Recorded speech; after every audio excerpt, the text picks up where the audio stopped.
বিসমিল্লাহির রহমানির রহিম। আবার শুরু করলাম আল্লাহর নামে। আমার কাজটাই হইল এই জনতার কণ্ঠস্বরে রবি শস্য কোথাকার রবি শস্য ভালো মন্দ কৃষিজীবীদের জনতার কণ্ঠে জনগণের মনের কথা, জনগণের ভাবধারা, জনগণের কাজ কর্ম এটাই তুলে ধরা আমার কর্তব্য। তাই আপনাদের মাঝে আমি তুলে ধরলাম। এই কারণে দেখুন, কৃষি যদি না থাকে জনগণ বাঁচবে কী করে? কৃষি যদি না করেন মানুষ চলবে কী করে? আলু, পেঁয়াজ, রসুন, আদা সমস্ত কিছু এই মাটি খাঁটি মা মাটির থেকে তৈরি হয় সব কিছু। কেননা এই দেখেন কৃষক, এই দেখেন সামনে একটা কৃষক বসে আছে, দেখেন আবাদ কেমন হচ্ছে ভাই? খুব ভালো আবাদ হয়েছে। এই দেখেন আমি উনিকে সামনে আনছি। হ্যাঁ ভাই, আবাদ খুব ভালো আবাদ হয়েছে ভাই। ওকে, আপনার এই আলু, হ্যাঁ আমার জনতার কণ্ঠস্বরে দেখেন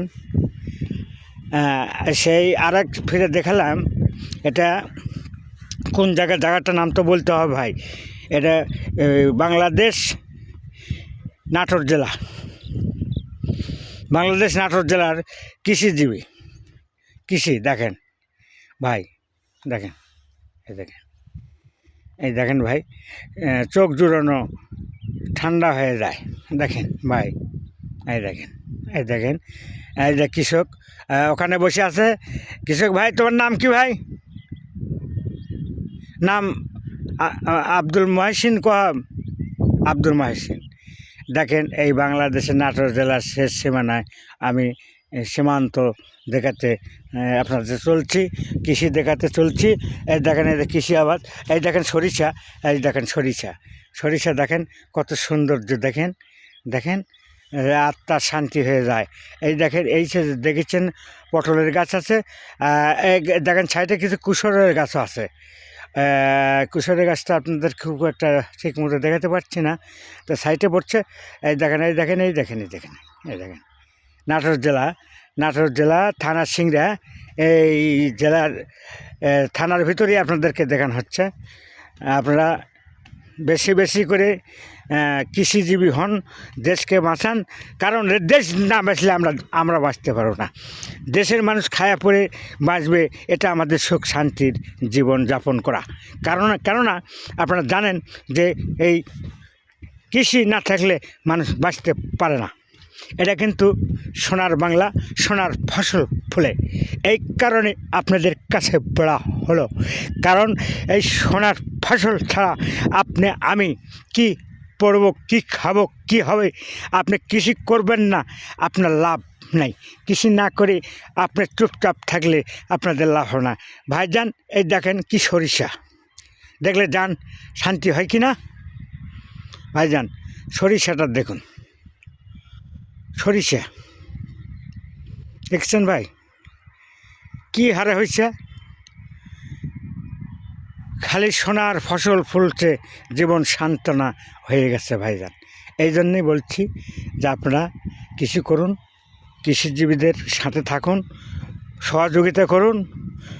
সব কিছু জিনিসপাতি সারের দামটা কমে দিবেন, তাহলে ফসল ভালো আবাদ করতে পারবে। আর ফসল হলে সেই ফসলের মূল্যটাও কম দ্রব্য মূল্যে লওয়া হবে। এটাই তো বাংলাদেশ। এই জন্য তো সর্বপ্রথম এই বাংলাদেশ প্রতিষ্ঠিত করেছিলেন মৌলানা ভাসানী বঙ্গবন্ধু শেখ মুজিবুর রহমান। সেই সোনার বাংলা আমরা আছি ৭১ ধারণ করে বুকেতে। ৭১ থাকবে, স্বাধীনতা থাকবে। এই সোনার বাংলাকে আমরা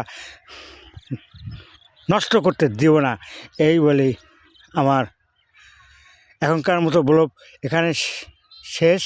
খোদা হাফেজ, আসসালামু আলাইকুম।